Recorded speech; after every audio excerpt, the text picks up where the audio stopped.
Trolls அரக்கர்கள் மண்ணாலையும் கல்லாலையும் ஆனவங்க. அதோட இதயமும் எலும்பும் பனியால ஆனதான். மலையோட அடி ஆழத்துல இருக்கிற இருள்ல இருந்து தான் அவங்க வந்தாங்க. ரொம்ப காலமா மனிதர்களும் சரி இந்த ட்ரோல்களும் சரி பிரச்சனை இல்லாம ஒன்னா தான் வாழ்ந்து வந்தாங்களாம். நிம்மதியா தான் இருந்தாங்களாம். ஒரு புது உலகம் யூரோப்ல உருவாச்சான். நார்வே நாட்டுல ஒரு புது மன்னர், இளமையான மன்னர், கிறிஸ்துவ மதத்தை உலகம் ஃபுல்லா கொண்டு போய் சேர்க்கணும்னு நினைக்கிற ஒரு மன்னர். செயின்ட் ஓலாஃப் அவரோட பேரு. அடர்ந்த காட்டுக்குள்ள சூரிய வெளிச்சம் வராத இடங்கள்ல வாழ்ந்துகிட்டு இருந்த இந்த ட்ரோல்களை அந்த மன்னரோட ஆட்கள் விரட்டி விரட்டி வெளிச்சத்துக்கு கொண்டு வராங்க. சூரிய வெளிச்சம் அதுக்கு மேல பட்டுச்சுன்னா அடுத்த நொடி அது கல்லாக மாற ஆரம்பிச்சிடும். சிலுவையையும் பைபிளையும் கையில வச்சுக்கிட்டு ட்ரோல்ஸோட இந்த நிலங்களை ஆக்கிரமிப்பு பண்ண ஆரம்பிக்கிறார் அந்த மன்னர். அந்த ட்ரோல்களுக்கு, அரக்கர்களுக்கு கிறிஸ்துவ மதத்தை கண்டாலே பயங்கர ரேஞ்சுக்கு மாறுது. அந்த மன்னரோட ஆளுமைக்கு உள்ள இருக்கக்கூடிய அந்த எல்லைக்குள்ள இருந்த எல்லா அரக்கர்களையுமே விரட்டுறாரு, ஒழிக்கிறாரு. இந்த அரக்கர்களோட சகாத்தமும் ஒரு முடிவுக்கு வந்ததா. சின்ன ட்ரோலு,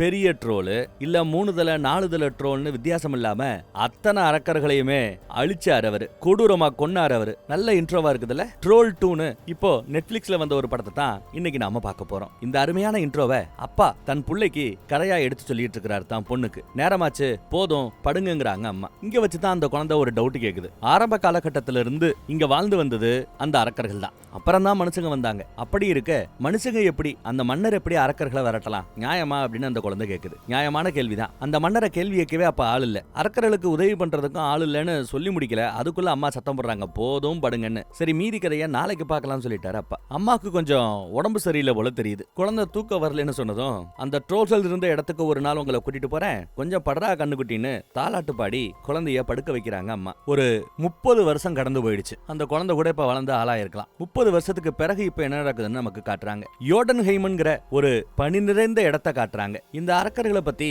நிறைய பேப்பர்ஸ், போட்டோஸ், பழைய கிளிப்ஸ் இதெல்லாம் நோட்டீஸ் போர்டுல ஒட்டப்பட்டு இருக்கிறத கவனிக்கலாம். அப்ப யாரோ ஒருத்தவங்க இது சம்பந்தமா ஆராய்ச்சி பண்றாங்களோ என்னவோ. அந்த இடத்துக்குள்ள யாரோ இப்ப நுழையிறாங்க. சுத்தியும் முத்தியும் பாக்குறாங்க. சுட சுட அங்க காஃபி இருந்திருக்குது. அப்ப கொஞ்ச நேரத்துக்கு முன்னாடி வரைக்கும் இங்க ஆள் இருந்திருக்காங்கன்னு அர்த்தம். கதவுக்கு பின்னாடி இருந்து இந்த இடத்தோட சொந்தக்காரி முதுகுல ஒரு பாஞ்சு கத்தி எடுத்து குத்த போற சமயம் ஐயே அவசரப்படாத நான் தான் கத்துறான். தெரிஞ்சவனா இருப்பான் போல. மூஞ்சியை காமிச்ச பிறகுதான் உயிரோட விடுறா. Just miss. என்னடா பார்த்து நாளாச்சு சொல்லாம கொள்ளாம வந்திருக்க அப்படின்னு கேக்குறாங்க. இவன் மட்டும் தான் வந்திருக்கானாமா. அடி பாவி விட்டா கொண்டு போயிடின்னு புலம்புறான். அங்க இருக்கிற நிறைய புத்தகங்கள் எல்லாம் நோட் பண்றான். ஒரு புத்தகத்துல என்ன எழுதிருக்குன்னு பாருங்க. விலங்கும் எப்படி பேசிக்கும் அது பத்தி ஒரு புத்தகம். இன்னொரு புக்ல எப்படி மரத்தோட பேசுறதுன்னு ஒரு புக். என்ன கடைசியா பார்த்ததுக்கும் இப்ப பாக்குறதுக்கும் ஏகப்பட்ட மாற்றம். இந்த மாதிரி புக் எல்லாம் படிக்கிறேன்னு கேட்க அதெல்லாம் புடிங்கி வச்சுக்கிறா அவ. கூடவே இன்னொரு புக்கும் இருக்குது. இன்ட்ரோடக்ஷன்ல செயின்ட் ஓலாவ்னு ஒரு மன்னரை பார்த்தோம்ல, அந்த இனத்தையே அழிச்சவன், அவனோட கல்லறைக்கு போவது எப்படின்னு கூட ஒரு புக் இருக்குங்க. அதையும் புடிங்கி வச்சுக்கிறா அந்த புக்கையும். அப்புறம் அங்க சின்னதா ஒரு கல் இருக்கும், அந்த கல்லையும் புடிங்கி வச்சுக்கிறா. அப்புறம் அங்க இருக்கிற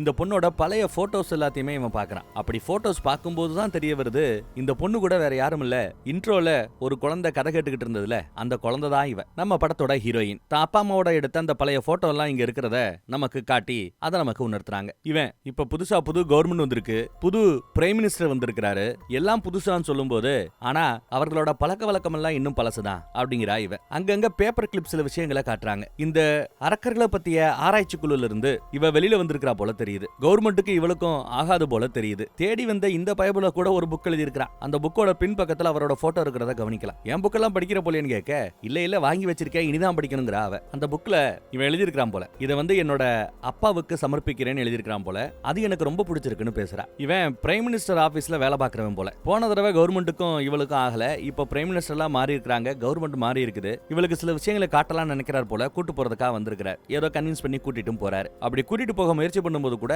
இதுமே என்ன இருக்குது, அதான் எல்லாம் முடிஞ்சு போச்சே அப்படின்னு யோசிக்கும் போது அவன் ஒரு மாதிரியா சிரிக்கிறான். அவன் சிரிக்கிறத பார்த்தா இன்னும் அது முடியல போல, அந்த இனம் முழுமையா அழியல போல. உடனே இவ வரேன்னு ஒத்துக்கிட்டு ஹெலிகாப்டர்ல பறக்கிறா. போன தடவை இந்த அரசாங்கம் சும்மா இல்லாம அரிதிலும் அரிதான இந்த அரக்க இனத்துல தப்பி வந்த 1-2 பேரை கூட கொன்னு போட்டானுங்க. எல்லாம் முடிஞ்சு போச்சுன்னு நினைச்சேன், நீ என்ன மறுபடியும் வேற ஏதாவது இருக்குதா அப்படின்னு கேட்க அவன் சிரிப்பு மட்டும்தான் பதிலா வருது. உடனே அவன் ரொம்ப உணர்ச்சிப்படுறா, சந்தோஷப்படுறா. டப்புன்னு அவனோட ஹெலிகாப்டர்ல ஏறி பறக்கிறா. ஒரு NDA கொடுத்து, நான் டிஸ்க்ளோசர் அக்ரிமெண்ட், இத பத்தி இதெல்லாம் ரகசியம், வெளியில சொல்லக்கூடாதுன்னு ஒரு அக்ரிமெண்ட். இதுல கையெழுத்து போட்டு கொடுப்பேன், ஆனா இதுல கையெழுத்து போட்டு கொடுக்கறேங்கிற ஒரே காரணத்துக்காக வெளியில இதை பத்தி எல்லாம் நான் பேச மாட்டேன்னு நினைக்காத. நினைக்காத, என் வாயை எப்படி பேசிவிடுவேன் அப்படின்னு சொல்லத்தான் செய்யறா. அதை பத்தி எங்களுக்கு ஒன்றும் பெருசா கவலை இல்லை. ஏன்னா மறுபடியும் நீ இதை பத்தி எல்லாம் பெணாத்த ஆரம்பிச்சேன்னா மக்களுக்கு உன் மேல ஆல்ரெடி நம்பிக்கை இல்லாம போயிடுச்சு, பைத்தியம்னு பேச ஆரம்பிச்சிருவாங்க பாத்துக்க அப்படிங்கிறான் அவன். சரின்னு அவளை கையெழுத்து போட்ட கொடுக்குறா. ஆனா அது கையெழுத்து இல்ல, கண்டமானிக்கு எழுதி கொடுத்துருக்கா. இப்ப வந்திருக்கிற இடம் ஒரு பவர் ஸ்டேஷனா. வேமார்க்கா இந்த இடத்தோட பேரு. முன்னாடி அவளுக்கு தெரிஞ்சிருக்கு இந்த இடத்தெல்லாம். ஏன்னா பார்த்ததுமே சொல்லிட்டா வேமார்க்க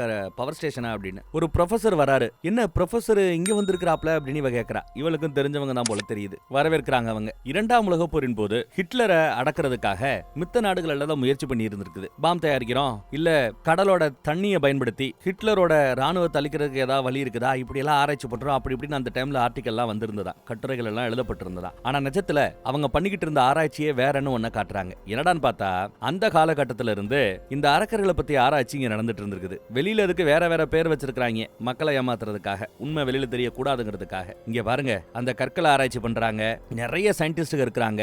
பிரம்மாண்டமா ஒரு அரக்க இருக்கிறத நீங்க கவனிக்கலாம். எவ்வளவு பிரம்மாண்டமா நிக்குதுன்னு பாருங்க. 100 வருஷத்துக்கு முன்னாடியே உலகப்போர் நடந்துகிட்டு இருந்த காலகட்டத்திலேயே இதை கண்டுபிடிச்சிட்டாங்க. அப்ப இதுக்கு ஜோட்டன் அப்படின்னு பேர் வச்சிருக்காங்க. நல்ல பிரம்மாண்டமா பெரிய சைஸ்ல இருக்கிறதுனால ராட்சசன்னு தான் கூப்பிடுறதா அவன் சொல்றான். ஆளு தூங்குனாப்லயே இருக்கிறார். சூரிய வெளிச்சத்துல இருந்து என்ன வருதுன்னு தெரியாது, அது இந்த அரக்கர்களை கற்களாக மாத்தும்னு அவன் இன்ட்ரோலயே பார்த்தோம். சூரிய வெளிச்சம் மட்டும் இல்ல, செயற்கையா யூவி லைட்ஸ் அப்படின்னு சொல்லுவாங்க. அந்த யூவி லைட் அதுக்கு மேல அடிச்சா கூட அதுகள் கற்களாக மாறுமா. சோ சேஃப்டிக்காக அந்த யூவி லைட் எல்லாம் நாங்க சுத்தி வச்சிருக்கிறோம்னு அந்த ப்ரொஃபசர் சொல்றாரு. ஆனா இந்த யூவி லைட்டை பயன்படுத்தலாங்கிற ஐடியாவை கொடுத்ததே இவதான். எப்பயோ கண்டுபிடிச்ச விஷயம், அதை இவங்க பயன்படுத்துறாங்க. அப்புறம் ஒரு லேடி வர்றா, தன்னை அறிமுகப்படுத்திக்கிறா. இவதான் இந்த ப்ராஜெக்டோட லீடரா. இப்போ இவளுக்கு இந்த மாதிரி ட்ரோல்களை, அரக்கர்களை ரொம்ப பிடிக்கும் போல தெரியுது. இந்த 2 வருஷமா ஆராய்ச்சி பண்ணி இந்த ஆராய்ச்சியில பெருசா எந்த ஒரு முன்னேற்றமும் இல்லையா. அதனாலதான் இவளை கூட்டு வந்திருக்காங்க. ஏன்னா இதுக்கு மேலேயும் முன்னேற்றம் இல்லைன்னா இப்ப இருக்கிற பிரதமர் இந்த ப்ராஜெக்டை ஷட் டவுன் பண்ண சொல்லிடுவார். அதுக்காக தான் முந்திக்கிட்டு இவளோட உதவியை கேட்டு இங்க வந்திருக்காங்க. இவ இங்க வந்திருக்கா அப்படி சொல்லலாம். என்ன சொல்றீங்க, இப்ப நான் பாக்குறது இன்னும் இது உயிரோட இருக்குதா அப்படின்னு கேட்க, ஆமா, பாக்குறதுக்கு சில மாதிரி இருந்தாலும் உள்ள இதய துடிப்பு இன்னும் இருக்குதான், ஒரு ஆழ்ந்த உறக்கத்துல இருக்கிறாப்ல தெரியுது அப்படிங்கிறாங்க. கையில எல்லாம் விலங்கெல்லாம் போட்டு வச்சிருக்காங்க. இப்போ வரைக்கும் இதை எந்திரிக்கல, அப்படியே தான் கிடக்குது. படுத்து கிடக்குதா, நின்றுகிட்டே தூங்கிட்டு இருக்குதுன்னு சொல்லலாம். ஒருவேளை திருதுப்புன்னு எந்திரிச்சு நம்மள அட்டாக் பண்ண ஆரம்பிச்சா யூவி லைட்டை பாய்ச்சி அதை சிலையாக்குறதுக்காக ஒரு மிஷினை இங்க ரெடி பண்ணி வச்சிருக்காங்க. ஒத்த பட்டன்ல அமுக்கினா போதும், மொத்தத்தையும் ஒரே வச்சிரும், கல்லாக்கிடும். அவ்வளவுதானே, பார்த்தாச்சா, கிளம்பலாமா அப்படின்னு பேசுவா. இவ பெருசா ஆர்வல அந்த மாதிரி காட்டுறா. உடனே இதை விட உனக்கு பிடிச்ச வேற ஒரு விஷயம் இருக்குவான்னு கொஞ்சம் மேல கூட்டு போறாங்க. அங்க போய் பார்த்தா ஒரு லேடி போலீஸ் மாதிரி ஒருத்தவங்க இருக்காங்க. அந்த பைய இந்த பொண்ணை லவ் பண்றான் போல, 2 பேருக்கும் குழந்தை பிறக்கிறது போல தெரியுது. ஏன் போலதான் அப்படின்னு ரொம்ப பெருமையா சந்தோஷமா சொல்லிக்கிட்டு இருக்கான். வாழ்த்துக்கள் சொல்றாங்க இவங்க. அப்புறம் இங்க முக்கியமான ஒரு பேப்பர் அரைகுறையா கிழிஞ்சு போய் இருக்கிறத கவனிக்கலாம். அதை இவளும் படிச்சு பாக்குறா. அது என்னன்னா, பல ஆயிரம் வருஷத்துக்கு முன்னாடி அந்த மன்னர் இருந்தாருல, இந்த இனத்தையே அழிச்சவரு, அழிக்க முயற்சி பண்ணவர், நாட்டை விட்டு துரத்தினவர், அவரு இந்த அரக்கர்களுக்கு எதிராக கொண்டு வந்த சட்ட திட்டங்கள் எல்லாம் இதுல எழுதப்பட்டிருக்கிறது. அரைகுறையா கிழிஞ்சு கிடக்கும். இது ஒரிஜினல், அப்போ பயன்படுத்தப்பட்டது. அப்புறம் இங்க நிறைய புத்தகங்கள், உலகின் பழமையான மொழிகள்ல எழுதப்பட்ட நிறைய புத்தகங்கள் இருக்கிறதா. அந்த ட்ரோல் காலத்துல கூட அதை பத்தி புத்தகங்கள் எழுதப்பட்டிருக்கிறதா. அதையெல்லாம் பார்த்து இவ பிரமிப்பா இருக்குது. இதை பத்தி இன்னும் பெருசா ஏதாவது டெபிட் கேப்பா செய்வா அப்படின்னு பார்த்தா, பாத்ரூம் எங்க இருக்கு, உச்சா போனுங்கிறா. கீழே இருக்குன்னு அந்த பிரெக்னன்ட் லேடி சொல்லுவா, கர்ப்பிணி பெண்ணு. சரின்னு இவளும் போறாங்க. அங்க அப்போ 2 பேரு கதவை திறந்துட்டு இந்த பக்கத்துல வருவாங்க. அந்த கதவை மூடுறதுக்குள்ள இவ விசுக்குன்னு உள்ள போய் லிப்ட்ல ஏறி அந்த ட்ரோனோட முகம் இருக்கு பாத்தீங்களா, அது வரைக்கும் பக்கத்துல போயிட்டா. அதை தொட்டு ஏதோ ஒரு பாட்டை பாடுறாப்ல முணுமுணுக்கிறா. என்ன ஒரு ஆச்சரியம், கீழே அந்த ட்ரோலை மானிட்டர் பண்றது சிஸ்டத்துல ஏதோ மூவ்மெண்ட் தெரியுது. எல்லாம் பதறாங்க. இவ பை த டைம் அந்த பாட்டை முடிக்க டப்புன்னு அது கண்ண முழிக்குது. இவளே பார்த்து மெர்சலாயிரா, சந்தோஷப்படுறா. ஆனா ஏன்னா அவளுக்கு நம்பிக்கை இல்லாம தான் இருந்தது. இதே துடிப்பு இருந்தாலும் அது எந்திரிக்குமோ எந்திரிக்கலையோ, 100 வருஷமா எந்திரிக்காதது இப்ப எந்திரிக்கா போகுதுன்னு ஒரு டவுட்ல தான் இதெல்லாம் பண்ணி பார்த்தா. பட் டப்புன்னு எந்திரிச்சிச்சு. அது எந்திரிச்சதுக்கான காரணம் என்ன, இவ தொட்டதுனாலயா, இவ எதையோ முணுமுணுத்ததுனாலயா, அது என்ன காரணம்னு பர்டிகுலரா நமக்கு தெரியல, அங்க இருக்கிற மத்தவங்களுக்கும் தெரியாது. அதே மாதிரி அது இப்படி எழுந்திருக்கிறத பார்த்துட்டு அந்த ப்ராஜெக்டோட லீடு, அவங்க தான் தலைவர், ப்ராஜெக்ட் லீடு, அந்த அம்மா சந்தோஷப்படுது. ஆனா எந்திரிச்சது சும்மா இருக்குமா, கை 2லயும் விலங்கு மாதிரி மாட்டி இருக்காங்க. அதை அக்குறதுக்கு முயற்சி பண்ணுது. இதை பார்த்ததுமே நம்ம ப்ரொஃபசர் உடனே ஆணையிடுகிறேன், யூவி லைட்டை பாச்சுங்க, அதை சிலையாக்குங்கன்னு சொல்றாரு. உடனே கட்டளையை நிறைவேற்றுறதுக்காக ஒருத்தவன் பட்டன் நமக்கு போவான். அதுக்குள்ள நம்ம ப்ராஜெக்ட் லீடு ஒரு காஃபி அது மேல தட்டி விட ஷார்ட் சர்க்கிட் ஆகி பட்டன் வேலை செய்யாது. இவ லிப்ட்ல இருந்து வேகமா இறங்கி வர முயற்சி பண்றா. சீக்கிரம் வந்துரு நம்ம பய கத்திக்கிட்டு இருக்கான். நம்ம ஹீரோயினுக்கு இப்ப வாழ்வா சாவாங்கிற பிரச்சனை. அவ்வளவு ஒசரமா அரக்கத்தனமா இருக்கிறது, லைட்டா இடிச்சாலே போதும் லிப்ட் பறந்துரும். ஒரு பக்கம் சங்கிலியா அத்துருச்சு, இன்னொரு பக்கம் சங்கிலிய அக்க முயற்சி பண்ணும்போது தான் அத்து கை அந்த ஃபோர்ஸ்ல லிப்ட் அடிச்சு தூக்குனதுல இவ பறக்குறா. நல்ல வேலை லிஃப்ட்ல இருந்த அந்த சீட் பெல்ட் மாதிரி கயர் இருக்கும், அதை இறுக்கி பிடிச்சிக்கிட்டு இருந்ததுனால அவளுக்கு சேதாரம் ஒண்ணும் இல்ல. தம் பொண்டாட்டிய லீட கூட்டிட்டு போக சொல்லிட்டு லிஃப்டோட கதவை திறந்து இவளையும் கூட்டிக்கிட்டு அவங்க வேக வேகமா வெளியேறாங்க. இந்த அரக்க ஒரு காலை தூக்கி வைப்பான் பாருங்க, கீழே எறும்பு மாதிரி இருக்கிற ஒரு அசிஸ்டன்ட் ப்ரொஃபசர் அவர் நஞ்சே போறார். அப்போ அதோட கற்களை சோதிக்கிறதுக்காக ஒரு சின்ன வாட்டர் கேன் சைஸ்ல ஏதோ ஒன்று வச்சிருக்காங்க பாருங்க. அதை அந்த ப்ரொஃபசர் யாருக்கு தெரியாம ஆட்டைய போட்டுறாரு. இவங்க இந்த பக்கத்துல வெளியில வர அது அந்த இடத்தையே நொறுக்கி தள்ளிட்டு வெளியில வருது. அது அடுக்கு கடந்து போகுதுங்க. பகல்ல சூரிய வெளிச்சம் பட்டா கல்லாகணுமே, இது ஆகலையே, பகல் தானே அப்படின்னு கேட்கலாம். ஆனா அது ஒரு பனி பிரதேசம், வானம் முழுக்க பனியால மூடப்பட்டிருக்கிறது. சூரியனோட வெளிச்சம் ஸ்ட்ரெயிட்டா அது மேல பகலா இருந்தாலும் படல, அதனாலதான் அது கல்லாகல. ஜம்முன்னு நடந்து போயிட்டே இருக்குது. இங்க பார்த்தா கேப்டன் ஒருத்தவன் இவங்களை கூட்டு போறதுக்காக காத்துக்கிட்டு இருக்கான். போன பாட்டிலேயே மித்தவங்க எல்லாம் பழக்கமா இருப்பாங்க போல. வரவேற்கிறார். எல்லாரும் வந்து வண்டியில ஏறிட்டாங்க. என்ன கேப்டன் எப்படி இருக்கிறீங்க அப்படின்னு விசாரிக்க, இப்ப நான் கேப்டன் இல்ல மேஜர் அப்படின்னு சொல்ல, வாழ்த்துக்கள் அப்படிங்கிற அவ. அப்புறம் அங்க இருந்து வேற வேற இடத்துக்கு கூட்டு போயாச்சு. அங்க டீம் லீடு கூட ப்ராஜெக்ட் லீடு கூட இவ சண்டை போட்டுக்கிட்டு இருக்கா. அதை எப்படி நீ முழிக்க வச்சேன்னு கேட்க, கரெக்டா அதே சமயம் அந்த பக்கம் அந்த நாட்டோட பிரதம மந்திரி வராருங்க. புதுசா செலக்ட் பண்ணப்பட்ட, புதுசாக தேர்ந்தெடுக்கப்பட்ட பிரதம மந்திரி பிரைம் மினிஸ்டர் வருகிறார். ப்ராஜெக்ட் லீட பத்தி ஏற்கனவே தெரியும் போல, ஏன்னா அவ பேர் சொல்லி கூப்பிடுற ரேஞ்சுக்கு பழக்கம். அப்புறம் நம்ம ஹீரோயினை அவர் இதுக்கு முன்னாடி நிறைய நியூஸ் பேப்பர்ல கேள்விப்பட்டிருக்கிறா. சோ ஹீரோயினையும் தெரியும். அப்புறம் உட்காந்து பேசிட்டு இருக்காங்க. பேசிட்டு இருக்கும்போது ப்ராஜெக்ட் லீடு என்ன சொல்றான்னா, எப்படியாவது அந்த அரக்கனை கட்டுப்படுத்தி நம்ம கட்டுப்பாட்டுக்குள்ள வச்சுக்கணும் அப்படின்னு பேச, அதுக்கு நம்ம ஹீரோயின், போன பிரதம மந்திரி போன பிரைம் மினிஸ்டர் பண்ண அதே தப்ப நாம பண்ணக்கூடாது, அதுகளை சுதந்திரமா விடணும், அதை கட்டுப்படுத்த முயற்சி பண்ணா பிரளயம் தான் அப்படின்றப்பல அவ சொல்லிக்கிட்டு இருப்பா. இந்த பக்கம் புது பிரதமரோ, அட போங்கப்பா, போன தடவை என் தம்பி மிலிட்டரியில வேலை பார்த்துட்டு இருந்தான், இதே மாதிரி ஒரு ட்ரோலை அடக்க முயற்சி பண்ணும்போது தான் அவன் ஹெலிகாப்டர் விபத்துல இறந்து போனானா. அதே மாதிரி நிறைய உயிர்களை இழக்கிறதுக்கு நான் தயாராக இல்ல, அதனால அதை கொல்றதுக்கு நான் உத்தரவு போடுறேன், அதை பத்தி டிஸ்கஸ் பண்ணணும் வாங்கன்னு ராணுவ ஆட்கள் அங்க இருந்து கூட்டிட்டு கிளம்பிடுறார். இந்த பக்கம் போன தடவை நடந்தாப்புலதான் இப்பயே நடக்க போகுது, இந்த ட்ரோலை கொல்ல போறாங்கன்னு இவளுக்கு கொஞ்சம் வருத்தம். அந்த பயிலும் கொஞ்சம் வருத்தப்படத்தான் செய்யறான். நாம பண்ற தவறுகள்ல இருந்து நாம கத்துக்கணும் அப்படின்னு யதார்த்தமா பேச, அதான் அந்த அம்மா உத்வேகமா எடுத்துக்குது. இதோட நம்ம ஒண்ணும் முடிச்சிடக்கூடாது, தொடர்ந்து நம்ம போராடணும், அந்த ட்ரோலை காப்பாத்த பாக்கணும்னு இவ முடிவு பண்ற. அதை காப்பாத்துறதுக்கு முயற்சி பண்ணுவோம் வான்னு அவனை கூட்டிக்கிட்டு இவ உள்ள வர, உள்ள பார்த்தா மேகம் பனி மூடப்பட்டு இருக்கிறதுனால அந்த அரக்க எங்க இருக்கிறான் என்ன பண்றான்னு தெரியல. அதை எப்படி அடக்க போறோம்னா இங்க பிரசன்டேஷன் பண்ணிக்கிட்டு இருக்க, கரெக்டா கதவை திறந்துகிட்டு உள்ள வர. அடுத்த 30 நிமிஷம் நம்ம தயாராகணும். புதுசா நம்ம கண்டுபிடிச்சு வச்சிருக்கிற ஆயுதங்களை எல்லாம் நம்ம பயன்படுத்த போறோம்னு சொன்னதும் மித்த வீரர்கள்லாம் குஜாலாயிடுறாங்க. கூட நாங்க வருவோம்னு அடம்பிடிக்கிறா. அவன் ஒத்துக்க மாட்டேங்கிறான். இங்க பாரு, போன தடவை எங்க அப்பா உசுரே போச்சு, அதையெல்லாம் யோசிக்க மாட்டியா அப்படி இப்படின்னு பேசி கன்வின்ஸ் பண்ணி கூட வரதுக்கு அப்ரூவல் வாங்கிட்டா. அவங்க 2 பேருமே கூட வராங்க. ஆனா எப்பவுமே பின்னாடியே தான் இருக்கணும், எங்களை டிஸ்டர்ப் பண்ண கூடாதுன்னு ஒரு கண்டிஷனை போட்டுட்டு தான் கூட்டு போறாரு நம்ம கேப்டன். ஆமா, புது வெப்பன் எல்லாம் வச்சிருக்கீங்கன்னு சொன்னீங்களே, என்னது அப்படின்னு கேட்டா, இங்க பாருங்க ஹெலிகாப்டர்ல புதுசா பிளைட்ல விமானத்துல இருக்கிறாப்ல ரெக்க செட் பண்ணிருக்காங்க. சைடுல டாப்ல எப்பவுமே ரெக்க இருக்கும், இங்க சைடுல ரெக்க மாதிரி செட் பண்ணிருக்காங்க. பட் அது ரெக்க இல்ல. அது என்னன்னா யூவி கதிர்களை பாய்ச்சக்கூடியது. அந்த யூவி கதிர்கள் மேல பட்டுச்சுன்னா ட்ரோலு கல்லா மாறிடும். அரக்கன் கல்ல ரக்கனா மாறி போய் சிலையாயிடுவான். இதை பயன்படுத்த போறாங்களாம். அந்த பக்கம் நம்ம ப்ராஜெக்ட் லீடு நானும் வரவே நடம்பிடிச்சு அவளைஞ்சு வந்துக்கிறா. நம்ம கேப்டனு என்கிட்ட கொஞ்சம் வலிராப்ல தெரியல அப்படின்னு அந்த பொண்ணு கேட்க, வலிஞ்சா சந்தோஷப்படு அப்படின்னு ஓடி இருக்கிறா நம்ம ஹீரோயின் முன்னாடி. இந்த பக்கம் தான் பொண்டாட்டியோட வயித்துல இருக்கிற தான் பிள்ளை கிட்ட குட் பை சொல்லிட்டு அப்பாவும் கிளம்ப தயாராயிட்டார். பாதுகாப்பா போயிட்டு வாங்கன்னு பொண்டாட்டியும் அனுப்பிச்சு வைக்கிறா அந்த போலீஸ்காரம்மா. விசேஷமா தயாரிக்கப்பட்ட அந்த 2 ஹெலிகாப்டர்ல இவங்க பறக்குறாங்க. இந்த பக்கம் இந்த பனியில சறுக்கி விளையாடுறது, பார்ட்டி பண்றது, அது இதுன்னு ஒரு பெரிய ரெசார்ட், மக்கள் எல்லாம் என்ஜாய் பண்றதுக்காக வந்திருக்காங்க. கூட்டம் கூட்டமா பார்ட்டி பண்ணிக்கிட்டு இருக்காங்க. திடீர்னு அங்க தொங்க வச்சிருக்கிற டம்ளர் எல்லாம் ஆடும். ஒரு அதிர்வு அங்க இருக்கிற ஒவ்வொருத்தரா உணர ஆரம்பிக்கிறாங்க. அப்புறம் எல்லாரும் நிலநடுக்கம் வந்துருச்சோன்னு ஒரு செகண்ட் பயப்படுறாங்க. மேல தொங்க விட்ட விளக்கெல்லாம் நச்சுன்னு வந்து கீழே விழும். மயான அமைதி, சத்தம் போடாம எல்லாரும் இருக்கிறாங்க. இப்போ அப்புறம் பார்த்தா அந்த ரெசார்ட்டோட கூரையவே பிச்சு எரிஞ்சிட்டான். உடனே எல்லாரும் என்ன பண்ணுவாங்கன்னு நினைக்கிறீங்க? போன் எடுத்து அதை சோசியல் மீடியால ரெக்கார்ட் பண்ணி போடுவாங்க. அதுதான் நடக்குது. லைவ் போடுறான் ஒருத்தன். அதுல உருமுனதுலயே பயந்து போயிட்டாங்க. அது கைய உள்ள விட்டதும் தான் ஆபத்து ஓடணும்னே அவங்க புரிஞ்சுக்கிறாங்க. அங்க இருந்தவங்களை அலாக்கா தூக்கி வாய்க்கில போட்டு முழுங்க ஆரம்பிச்சிருச்சு. அடுத்த கை நிறைய ஆட்களை தூக்கி முழுங்க ஆரம்பிச்சிருச்சு. ஹெலிகாப்டர் அங்க வந்துருச்சு. அட கடவுளே, மனிதர்களை சாப்பிடுதே அப்படின்னு ப்ராஜெக்ட் லீடு கவனிக்கிறா. ஹீரோயின் தான் கவனிக்கிறா. உட்காருன்னு சொன்னா கேட்க மாட்டேங்குதுங்க, எல்லாம் நின்னுகிட்டே பாக்குதுங்க. இவர் அந்த யூவி லைட்டை ஆன் பண்ணி விட்டுட்டாப்ல. நம்மால தாக்குறதுக்கு தயாராக இருக்கிறார். பக்கத்துல போய் அந்த வெளிச்சம் பட்டதும் அது கொஞ்சம் லைட்டா சிலையாராப்ல, உடம்பெல்லாம் சுடும். ஆனா வெளிச்சம் தொடர்ந்து இருந்தாதான் அது சிலையாகும். அப்படி இல்லைன்னா அந்த வெளிச்சம் அதுக்கு சூடு வைக்கிறாப்ல உடம்பு பொசுங்க ஆரம்பிக்குது. மறுபடியும் யூட்டர்ன் பண்ணிட்டு அதை தாக்க வராங்க, லைட்டை வச்சு தாக்குறதுக்கு. மறுபடியும் வெளிச்சம் பட ஆணு கதறும். மறுபடியும் அடுத்த ரவுண்டு யூட்டர்ன் பண்ணிட்டு வர போறதுக்குள்ள போஸ்ட் மரத்தை உருகி ஓங்கி ஒரு அடி. போஸ்ட் மரத்தோட கம்பி இடிக்க ஒரு ஹெலிகாப்டர் டேமேஜ்டு. வால்ல ஏதோ நெருப்பு பத்திக்கிட்டு எரியுது. என்னப்பாச்சு அப்படின்னு நம்ம பயம் விசாரிக்கிறான் மேஜர் கேப்டன். எதுவும் கண்ட்ரோல்ல இல்ல போல தெரியுது. உங்ககிட்ட வேலை பார்த்தது எனக்கு கௌரவம்னு சொல்லிட்டு சாகிறதுக்கு தயாராயிட்டாரு அந்த ராணுவ வீரர். ஹெலிகாப்டர் கண்ணா பின்னான்னு சொல்லண்டு போது பாருங்க. பனிச்சறுக்கு பகுதியில விழுந்து பூம்னு வெடிச்சு செதறுது. அவ்வளவுதான். உள்ள இருந்தவ எல்லாம் செத்து போயிட்டாங்கன்னு நினைக்கிறேன். பாவம் நம்ம கேப்டனுக்கு ஆத்திரமா வருது. இந்த வெளிச்சம் அந்த அரக்க மேல படணும்னா பக்கத்துல போகணும். ஆனா கையில போஸ்ட் மரத்தை வச்சுக்கிட்டு அது நிக்கிறதுனால பக்கத்துல போய் வெளிச்சத்தை பாய்ச்ச முடியாம இவன் இந்த பக்கம் நிக்கிறான். இதுல வேற இவனோட லைட்ல 2 பக்க லைட்ல ஒரு பக்க லைட் தான் வேலை செய்யுது, இன்னொரு பக்க லைட் வேலை செய்யல போல தெரியுது. ஏதோ எரர் அடிக்குது. இவனுக்கு பழி வாங்கணும்னு எண்ணம் கேப்டனுக்கு. ஆனா அந்த பக்கம் அது கையில போஸ்ட் மரத்தை வச்சுக்கிட்டு முறைச்சுக்கிட்டு நிக்குது. உள்ள இருக்கிறவங்க எல்லாம் பயப்படுறாங்க. வேணாம், அவசரப்படாத, பொறுமையாரு.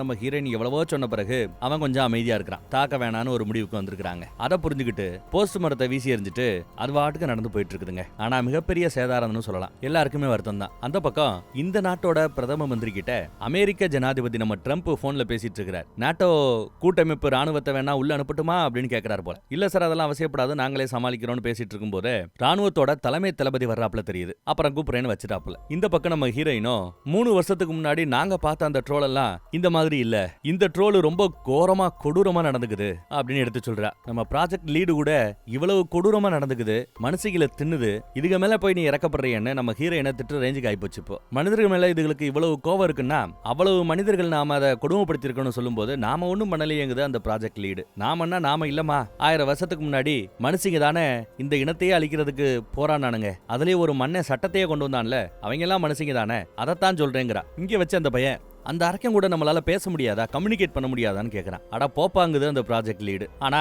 நம்ம ஹீரோயினோ எனக்கு தெரிஞ்ச ஒருத்தவர் இருக்கிறாரு, அவர்கிட்ட உதவி கேட்கலாம்னு ஏதோ எடுத்து சொல்றா. அப்புறம் எங்க வராங்கன்னா 3 வருஷத்துக்கு முன்னாடி இதே மாதிரி இந்த ட்ரோல் இனத்துக்கே மன்னர்னு சொல்லலாம், த கிங் ஆஃப் மவுண்டைன், மலைகளின் மன்னன்னு சொல்லலாம். அப்பேற்பட்ட ஒரு ட்ரோல் ஒரு அரக்கன் எந்திரிச்சு வந்தா நல்ல பய. அவளையே இந்த அரசாங்கம், அந்த பயிலையே இந்த அரசாங்கம் சூறையாடி கல்லாக்கி ரணகலப்படுத்திடுச்சு. அந்த மலைகளின் மன்னனை கொல்லணுங்கிறதுக்காக மனித மன்னன் 1000 வருஷத்துக்கு முன்னாடி அதுக்குன்னு ஒரு பெரிய டிராப்பை செட் பண்றாரு. இந்த டிராப்புக்குள்ள மலைகளின் மன்னனை இழுத்துட்டு வரணும்னா அவரோட புள்ளைய உள்ள பணைய கைதியா புடிச்சு வச்சு மலைகளின் மன்னனை உள்ள இழுத்துட்டு வந்து லாக் பண்ண முயற்சி பண்ணாப்ல. இதுதான் அந்த பழைய கதை. அந்த இடத்துக்கு தான் இப்ப இவங்களை கூட்டிட்டு வரா. யாருக்கிட்டயோ உதவி கேட்கலான்னு சொன்னவ எதுக்கு இங்க கூட்டு வரான்னு நமக்கு ஒண்ணும் பிடிபடல. வந்தாச்சுங்க. வந்த பிறகு பார்த்தா உள்ள இறங்கி வராங்க. அப்போ பின்னாடி வர்ற நம்ம ப்ராஜெக்ட் லீடு லைட்டா தடுமாறுவா. அவ கீழே விழாம கேப்டன் கொஞ்சம் பிடிச்சு உதவி பண்றார். அவங்க 2 பேருக்கு மத்தியில கொஞ்சம் காதல் மலர்றாப்ல காட்டுறாங்க. இந்த பக்கம் ஒரு வயசான பெரியவர் போன் பேசிட்டு இருக்கும்போது அரக்க அசால்ட்டா அந்த இடத்த விட்டு கடந்து போய்கிட்டு இருக்கிறான். போற வழியில தான் இவரோட வீடு. அசால்ட்டா நடந்து போக வீடு 100% சேதாரம். வீடு போச்சு. பொண்டாட்டிக்கிட்ட என்னத்தை சொல்றதுன்னு தெரியல. எப்பா வீட்டுல அந்த வால்பேப்பர் ஒட்டணும்னு சொன்னனே, ஒட்டிட்டியாப்பா அப்படின்னு அந்த பக்கத்துல பாட்டிமா கேக்குது. வீடையே எடுத்து ஒட்ட வைக்கணும் போல, அவ்வளவு சேதாரங்கிறாரு இவர் அரண்டு போய். இன்னொரு ஹெலிகாப்டர்ல ஒருத்தவன் இறந்து போனான்ல அந்த ட்ரோலால, அவன் நம்ம கேப்டனோட ஸ்டெப் பிரதரா. அப்பா ஒருத்தர் தான், அம்மா மட்டும் வேற. அதனால கொஞ்சம் வருத்தப்படுறதா சொல்லிக்கிட்டு இருக்கிறான். சரி, எதுக்குமா எங்களை கூட்டு வந்திருக்கிறேன்னு கேட்டா ஒரு கல் எடுத்து அப்படியே மெதுவா தட்டுறா. அந்த சத்தம் சில்லுன்னு உள்ள அப்படி சத்தம் ஏறிக்கிட்டே இருக்குது. முன்னாடியே சொல்லிட்டா கேப்டன் கிட்ட என்ன நடந்தாலும் சரி துப்பாக்கி எடுக்கக்கூடாது, சுடக்கூடாது அப்படின்னு சொல்லி வச்சுட்டு தான் இதெல்லாம் பண்றா. ரொம்ப நேரம் முயற்சிக்கு பிறகு பார்த்தா அங்க இருக்கிற அந்த மலையோட மலையா ஒட்டிக்கிட்டு ஒளிஞ்சிட்டு இருக்கிறாப்ல த சன் ஆஃப் மவுண்டைன் கிங், மலைகளின் மன்னனோட பையனை. ஒரு காலத்துல நம்ம மனித மன்னன் பணைய கைதியா புடிச்சு வந்தவர். அவன் வளர்ந்த ஆளாயி ஜம்முன்னு உள்ளதா இருக்கிறான். இவ ஏற்கனவே கண்டுபிடிச்சிருக்கிறா. பல தடவை இந்த மாதிரி வந்து கூப்பிட்டு பேசி பழையெல்லாம் செஞ்சிருக்கிறா நம்ம ஹீரோயின் போல. எப்படி அதை கண்டுபிடிச்சேன்னு கேட்கும்போது இந்த ஹிஸ்டரி எல்லாருக்கும் தெரியும் தான். ஆனா யாரும் யோசிக்காத ஒரு விஷயம் என்னன்னா, பணைய கைதியா பிடிக்க வைக்கப்பட்ட அந்த தம்பியோட பாடியோ இல்ல கல்லாகி சிலையாகி மாறி இருந்தா அந்த சிலையோ அங்க இருக்கணும்ல, அது இங்க இல்ல. அதை வச்சே உயிரோட தான் இருக்கணும், உள்ள ஒளிஞ்சு வாழணும் இவன் நினைச்சிருந்தா அதுதான் சரியாகவும் முடிஞ்சிருக்குது. பயந்துகிட்டு உள்ளேயே இருந்துருக்குது. இவ தான் அப்பப்ப வந்து கொஞ்சம் பேசி பழகெல்லாம் செஞ்சிருக்கிறா போல. அதுவும் எப்படி பேசுவான்னு பாருங்க. அது மேல கைய வச்சு லைட்டா ஃபீல் பண்றா. யோசிக்காம ஃபீல் பண்ணணுமா. அப்படி ஃபீல் பண்ணும்போது நாம என்ன பேசணும்னு நினைக்கிறோமோ அது நம்ம இளவரசனுக்கு புரியுமா. ஆமா, மலைகளின் மன்னரோட புள்ளைய இளவரசன் தானே சொல்லணும். சோ இளவரசனுக்கு அது புரியுமா. கூட இருக்கிற நம்ம பையில கூப்பிட்டு நீயும் ஃபீல் பண்ணி பாரு அப்படின்னு சொல்ல அவனும் ஃபீல் பண்ணி பாக்குறான். லைட்டா ஹம் பண்ணா பதிலுக்கு அதுவும் ஹம் பண்ணி பதில் சொல்லுது.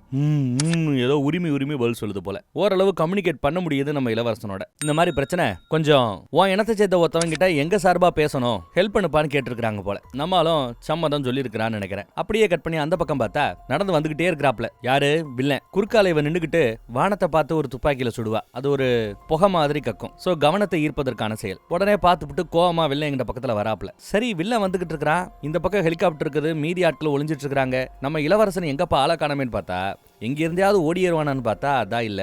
அங்க இருக்கிற அந்த பணிகளுக்கு கீழே தான் ஒளிஞ்சிட்டு இருந்திருக்காப்ல. கரெக்டா வில்ல வர நம்மால எந்திரிச்சு அப்படியே கெத்தா நிக்கிறார். அப்புறம் இங்க இருந்து உரிமை ஏதோ பேசுறாப்ல. பதிலுக்கு அங்க இருந்து உரிமை ஏதோ பதில் வருது. போது நிறுத்தலாம் இளவரசன் பேசி பார்த்திருக்காரு போல.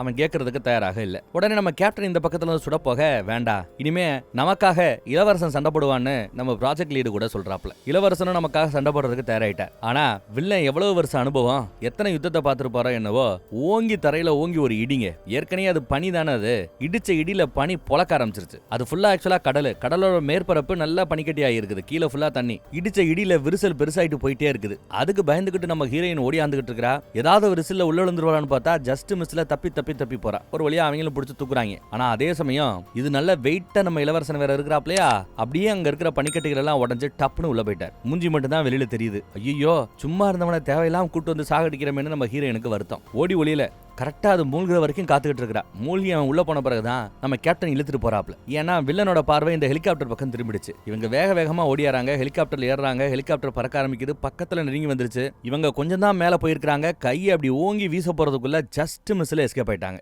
இல்லனா ஹெலிகாப்டரோட இவங்க சாக வேண்டியதுதான். அப்புறம் பெட்ரோல் ஃபில் பண்றதுக்காக ஒரு ஸ்டேஷன்ல நிப்பாட்டி இருக்காங்க போல தெரியுது. அங்க வச்சுதான் நம்ம ப்ராஜெக்ட் லீடு எப்படிமா அது கூட எல்லாம் பேசின பழகுனன்னு கேட்கும்போது அந்த குகைக்கு இவ பல தடவை போயிருக்கிறாளாம். சரி எப்படி எல்லார்கிட்டையும் பயந்து ஒளிஞ்சிட்டு இருந்தது, இல்ல இப்பேற்பட்ட ஒண்ணு இருக்குங்கிறத எங்க யாருக்கும் தெரியாது, நீ எப்படி மட்டும் எப்படி கண்டுபிடிச்ச அப்படின்னு கேட்க நான் கூர்ந்து கவனிக்க ஆரம்பிச்சேன். அது அங்க இருக்கோ இல்லையோ அப்பப்போ போறது உட்கார்றது அமைதியிலேயே இருக்கிறது. யாரோ ஒருத்தங்க தன்னை பாக்குறாப்புல இவளுக்கு ஒரு ஃபீல் இருந்திருக்குது. அதே மாதிரி அந்த பக்கம் இளவரசனுக்கும் இவ வர்றா போறா, இவளால நமக்கு எந்த கெடுதலும் இல்லைன்னு பழக பார்த்து அதுக்கும் பயம் இல்லாம போயிடுச்சு, இவளுக்கும் பயம் இல்ல. அப்புறம் ஒரு கட்டத்துல தானாவே முன் வந்திருக்குது. இவ தொட்டிருக்கிறா, அதோட கம்யூனிகேட் பண்ண முயற்சி பண்ணிருக்கிறா, சொல்ல நினைக்கிறத சொல்லி இருக்கிறா. இதுக்கு முன்னாடி என்ன சொல்லிருக்கான்னா, பயந்துகிட்டே உள்ள இருக்காத, வெளியில சூரியன் இல்ல, கொஞ்சம் வெளியில வானுவை கூப்பிட்டு வந்து வெளியில உட்கார வச்செல்லாம் பார்த்து அழகு பார்த்திருக்கிறா. அதுவும் வெளியில உட்காந்து வானத்தை எல்லாம் பார்த்து சந்தோஷப்பட்டிருக்கிறாப்ல நம்ம இளவரசர். ஆனா எல்லாம் வீணா போச்சேன்னு இவளுக்கு வருத்தம். அந்த குகை தான் ரொம்ப சேஃபான பிளேஸ் நினைச்சுக்கிட்டு இருந்தாப்லையா இளவரசன். அதை வெளியில கொண்டு வந்து தப்பு பண்ணிட்டு நினைப்போ அவளுக்கு கொஞ்சம் வருத்தம். அப்போ அங்க காத்துல என்ன ஒரு மேப் பறந்து போகுதுங்க. என்னையா மேப்னு பார்த்தா நம்ம ஹீரோயின் வச்சிருந்த மேப் தான் அது. நம்ம ப்ராஜெக்ட் லீடு ஏதோ ஒரு மேட்டரை கண்டுபிடிக்கிறாங்க. வடக்கு பக்கமா வில்லன் நடந்து போய்கிட்டு இருக்கானா. அவன் போற அதே ரூட்ல தான் இந்த ட்ரோல்களை எல்லாம் அரக்கர்களை எல்லாம் ஒழிக்கணும்னு ஒரு மன்னன் புறப்பட்டால, அவனோட ஆட்சியில தலைமையகம் இருந்த இடம். தமிழ்நாட்டுக்கு எப்படி சென்னை தலைமை நகரமோ தலைநகரமோ அந்த மாதிரி அந்த மன்னனுக்கு அந்த காலகட்டத்தில் எது தலைநகராக இருந்ததோ அதை நோக்கி தான் வில்லன் போய்கிட்டு இருக்கானா. மக்கள் அடர்த்தியாக வாழும் பகுதி அது. அங்கெல்லாம் போனானா சேதாரம் ஹெவியா இருக்கும். சோ பலிக்கு பலி வாங்குறதுக்காக தான் கிளம்பி போய்கிட்டு இருக்கிறாப்லங்கிறத நம்ம ஹீரோயின் கண்டுபிடிக்கிறா. இப்போ அந்த டான்ட்ரோம்ங்கிற நகரத்தை காட்டுறாங்க. எவ்வளவு பில்டிங்கு, எவ்வளவு மக்கள், அமைதியா இருக்குது. இதுக்குள்ளதான் இப்ப பிரளயம் வீச போகுதோ என்னவோ. அதுக்கு முன்னாடி முந்திக்கிட்டு இவங்க ஹெலிகாப்டர்ல அங்க வந்து இறங்குறாங்க. ஒரு லேடியை வந்து பாக்குறாங்க. இந்த லேடி பார்த்ததுமே உங்க அப்பா முகம் அப்படியே உங்ககிட்ட இருக்குது அப்படின்னு பாராட்டுறா. அப்பாவை தெரியும் போல. இங்க ஒரு பழமையான அரண்மனை இருக்குது. இந்த அரண்மனை தான் இதுக்கு முன்னாடி அந்த இனத்தையே அழிச்ச மன்னன் வாழ்ந்த இடம். இங்க இருந்து தான் ஆட்சி புரிஞ்ச இடம். இங்கதான் அந்த மன்னரோட அடக்கம் செய்யப்பட்ட இடமும் இருக்குதான். சோ நாங்க அதை பார்க்கணும்னு நம்ம ஹீரோயின் கேட்டுக்க சரி காட்டுறேன்னு கூட்டு வராங்க அந்த அம்மா. அவங்க வரலாறை பத்தி எல்லாம் நல்லா தெரிஞ்சவங்க போல. இவங்க தான் அந்த மன்னர் படையெடுத்து எந்த ரூட்ல போனாரு, எங்கெல்லாம் டிராப்பை செட் பண்ணாரு, மலைகளின் மன்னரோட மகனை எப்படி பணைய கைதியா பிடிச்சாரு, இதையெல்லாம் வரலாற்றுல வச்சு ஒரு புத்தகமா எழுதுனது இவங்க தான் போல. உங்க புத்தகத்தை படிச்சுதான் இதெல்லாம் தெரிஞ்சுக்கிட்டேன். இப்போ அதே ரூட் வழியா மனிதர்களை பழிவாங்கிறதுக்காக வில்லன் புறப்பட்டு வந்துகிட்டு இருக்கிறான். இங்கதான் எங்கேயோ அந்த மன்னரோட சடலம் அடக்க செய்யப்பட்டிருக்கணும்னு நீங்க புக்ல எழுதிருக்கீங்க, அதான் உங்ககிட்ட கேட்டேன் அப்படின்னு கேட்கிறாவ. அந்த அரண்மனைக்கு கீழே அண்டர் கிரவுண்ட்ல பாதாள குகைகள் எல்லாம் உண்டு. அந்த குகை வழியா இந்த அம்மா கூட்டு போகுது. இந்த அம்மாவே ஒரு டவுட்டை கிளப்புது. இந்த ஓலாஃப் அப்படிங்கிற இந்த மன்னன் சர்ச்சுக்கு ரொம்ப முக்கியமானவர். கிறிஸ்துவ மதத்தை பரப்பணுங்கிறதுக்காக தான் ட்ரோல்களை எல்லாத்தையும் அழிக்கணும்னு சர்ச்சு கொடுத்த உத்தரவை சட்டமா கொண்டு வந்து எல்லாத்தையும் அழிச்சவர். அந்தாலோட சவத்தை எல்லாருக்கும் மத்தியில பெருசா ஆடம்பரமா அடக்கம் பண்ணிருக்கணும்ல, அதை விட்டுவிட்டு அண்டர் கிரவுண்ட்ல ஏன் அடக்கம் பண்ணாங்கன்னு இந்த அம்மா யோசிச்சிருக்குதான். அதையும் மீறி அந்த மாதிரி மக்கள் மத்தியில இல்லாம சடலத்தை சர்ச்சை சேர்ந்தவங்க அடக்கம் பண்ணிருக்காங்கன்னா நடுவுல மன்னருக்கும் சர்ச்சை சேர்ந்தவங்களுக்கு நடுவுல ஏதாவது கருத்து வேறுபாடு நடந்திருக்கலாம் அப்படிங்கறத ஹீரோயினும் அந்த அம்மாவும் கவனிக்கிறாங்க. இதுக்கு மேல நீங்க தேடி மன்னிக்கங்கன்னு அந்த அம்மா கைய வச்சிருச்சு. பார்த்தா சுரங்கப்பாதை இந்த பக்கம் அந்த பக்கம்னு எல்லா பக்கமும் போகுது. ஆனாலும் அங்க ஒரு சிம்பிள் இவங்க கவனிக்கிறாங்க. சிலுவை சிம்பிள் போட்டு ஒரு ஆரோ மார்க் போட்டாப்ல இருக்கும். இதே சிம்பிளை இதுக்கு முன்னாடி நம்ம ஹீரோயின் பார்த்திருக்காங்க. நாமளும் தான் பார்த்திருப்போம், நான் சொல்லாம விட்டுருப்பேன். எங்கன்னா மலைகளின் மன்னனை அவரோட புள்ளைய வச்சு இளவரசனை வச்சு ஒரு டிராப்புக்கு வர வச்சாங்கல்ல, அங்க பெரிய பெரிய மூங்கிலா சொறி இருக்கும், கூர்மையாக்கப்பட்டு இருக்கும். அந்த ஒவ்வொரு மூங்கிலையும் இந்த மாதிரி சிம்பிள் போடப்பட்டிருக்கும், சிலுவை சிம்பிள். இருக்கு, அப்பதான் இன்னும் வலிய கொடுக்கும், அரக்கர்கள் சாவாங்கன்னு ஒரு நம்பிக்கை. அதே மாதிரி சிம்பிள் இங்க இருக்குது, கீழே ஆரமார்க்கு போட்டு இருக்குது. சோ நம்ம கீழே போய் பார்க்கலாம்னு நினைச்சுக்கிட்டு இவங்க கீழே இறங்கி வராங்க.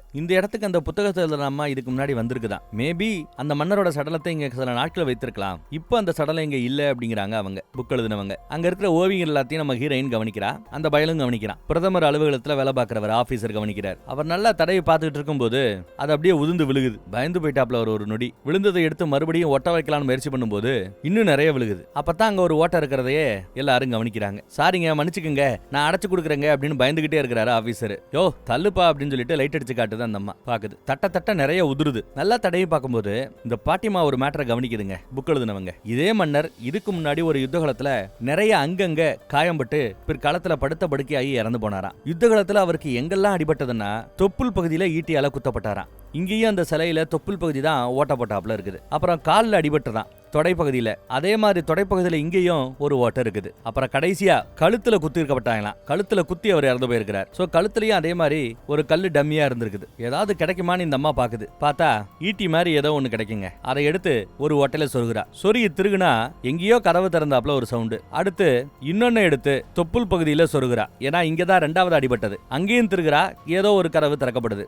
அப்புறம் மூணாவதா கடைசியா தான் கழுத்துல குத்தப்பட்டு இறந்து போனார். சோ மூணாவதா கழுத்துல குத்தி திருகும் போது பெருசா ஏதோ திறக்கிற சவுண்ட் கேக்குது. ஆனா எதுவும் நடக்கலையேன்னு யோசிக்கும் போது இவ சும்மா அப்படி தடவா பாருங்க, ரவுண்டா அது சுத்த ஆரம்பிக்குதுங்க. ஒருத்தர் சுத்துறதுக்கு பத்தாது. சோ நம்ம ஆபீசரும் சேர்ந்துக்கிறாப்ல. ரெண்டு பேரும் சேர்ந்து அப்படியே ஒரு சுத்துறாங்க. அப்படி சுத்துற பிறகு அவ்வளவு பெரிய பாறை கல்லு தானா விழுந்து ஒரு வழியை காட்டுதுங்க. பார்த்தா உள்ளதாங்க அந்த சவப்பட்டி இருக்குது. பெட்டியா கண்டுபிடிச்சாச்சு. சைட்ல கொஞ்சம் தண்ணி மாதிரி போறதையும் கவனிக்கலாம். எல்லாரும் வந்தாச்சு. ஹீரோயினும் பார்த்துட்டு ஆர்வமா திறக்கலான்னு போகும்போது புத்தகத்தில் எழுதுனவங்க அவசரப்படாதங்கிறாங்க. எப்பேற்பட்ட மன்னரை உள்ள அடக்கம் பண்ணிருக்காங்க, அசால்ட்டா திறக்கிறங்க அந்த அம்மா. இம்மா அதெல்லாம் நான் புரிஞ்சுக்கிறேன், வரலாற்றை மதிக்கிறேன், அதெல்லாம் ஓகே. ஆனா இப்ப நமக்கு ஏதாவது க்ளூ கிடைக்கணும், இல்லைன்னா அந்த வில்லனை அடக்க முடியாதுன்னு எடுத்து சொல்றா. பாட்டிமாவும் அப்புறம் சரின்னு ஒத்துக்குச்சு. ஆனா கல்லறையை திறக்கும் போது மரியாதையோட திறக்கணும்னு வேண்டுகோள் விடுக்கிறாங்க. சரின்னு சொல்லி மரியாதையோட திறக்கிறாங்க. பார்த்தா உள்ள ஓலாஃப் மன்னரோட சடலம் கம்பீரமா இருக்குதுங்க. அந்த அம்மா பிரமிப்பா பாக்குது. ஆனா என்னது இது அப்படின்னு அந்த அம்மா ஒன்ன கவனிக்குது. மன்னரோட கையில ஒரு பெரிய வாளை கொடுத்திருக்காங்க. அடக்கம் பண்ணும்போது மன்னரோட வாளை வச்சுதான் அடக்கம் பண்ணிருக்காங்க.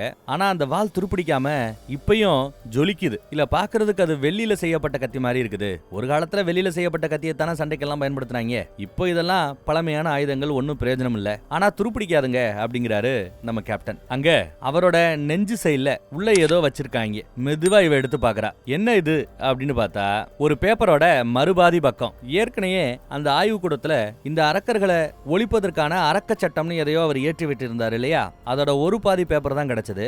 இப்ப மறுபாதி பேப்பர் கிடைச்சிருக்குது. பொண்டாட்டி கிட்ட சொன்னதும் போட்டோ எல்லாம் எடுத்து அனுப்புறாங்க. ரெட்டையும் ஒன்னு சேர்த்து என்ன எழுதி இருக்குங்கிறத இப்ப இவங்க தான் படிச்சு சொல்ல போறாங்க போல தெரியுது.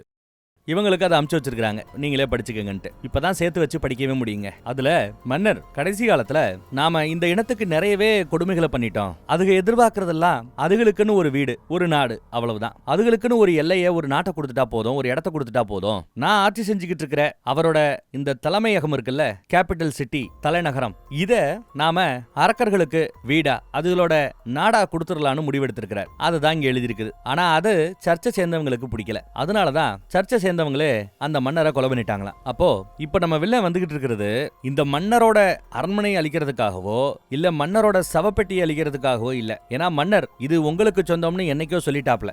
சோ அது இப்ப வந்துகிட்டு இருக்கிறது யாரை கொல்றதுக்காக, அதுகளுக்கு கொடுக்கப்பட்ட அதுகளோட இடத்தை எடுத்துக்கிறதுக்காக வில்லன் வரான். அப்படி எடுத்துக்கலாம். இல்ல மன்னர் கடைசியா இவர்களுக்குன்னு ஒரு நாட்டை கொடுக்க இருக்கையில மன்னரை கொன்னு விட்டீங்களடா பாவிகளா, உங்களை விடமாட்டேன்னு அந்த தலைமையகத்துல வாழ்ந்துகிட்டு இருக்கிற மத்த மக்களை கொல்றதுக்காக கூட வரலாம். எது எப்படியோ தலைநகரத்துக்கு ஆபத்து, த கேபிட்டல் சிட்டிக்கு ஆபத்து. மீடியால அந்த ரெசார்ட்ல நடந்த கூத்து, மனிதர்கள் அதை அள்ளி அல்வாவை சாப்பிடாப்ல சாப்பிட்டது, அதெல்லாம் நியூஸ்ல பயங்கரமா காட்டு தீயா பரவ ஆரம்பிக்குது. அப்புறம் 3 வருஷத்துக்கு முன்னாடி அந்த பெரிய ஒரு பெரியவரோட வீடு போச்சுல, 3 வருஷத்துக்கு முன்னாடி அவரோட வீடு இதே மாதிரி நம்ம மலையரின் மன்னனால நடந்து போகும்போது டேமேஜ் செய்யப்பட்டு இருக்கும். அதை இப்பதான் சரி பண்ணி இருக்கிறாரு. வால்பேப்பர் ஒட்டலான்னு பார்த்தாரு, மறுபடியும் டேமேஜ் ஆயிருக்குது இப்போ 2025ல.